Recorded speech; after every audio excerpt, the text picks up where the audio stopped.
સુરેન્દ્રનગરના લીંબડીમાં એક અત્યંત હૃદયદ્રાવક ઘટના સામે આવી છે, જેમાં મોબાઈલની બેટરી ફાટવાને કારણે લાગેલી આગે એક હસતા રમતા પરિવારનો માળો વિખેરી નાખ્યો છે.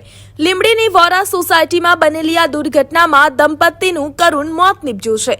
પરિવારજનોના નિવેદન અનુસાર મોબાઈલ ચાર્જિંગમાં મૂક્યો હતો ત્યારે અચાનક તેની બેટરી ફાટી હતી, જેના કારણે સૌપ્રથમ સોફામાં આગ લાગી હતી અને જોતજોતામાં આખી રૂમમાં આગ ફેલાઈ ગઈ હતી. આગમાં ગંભીર રીતે દાઝી જવાને કારણે રૂમમાં સૂતેલા દંપતીએ જીવ ગુમાવ્યો છે અને આખું ઘર બળીને ખાખ થઈ ગયું છે. આગ લાગ્યાના 2 કલાક બાદ ફાયરની ટીમો ઘટના સ્થળે પહોંચી હતી.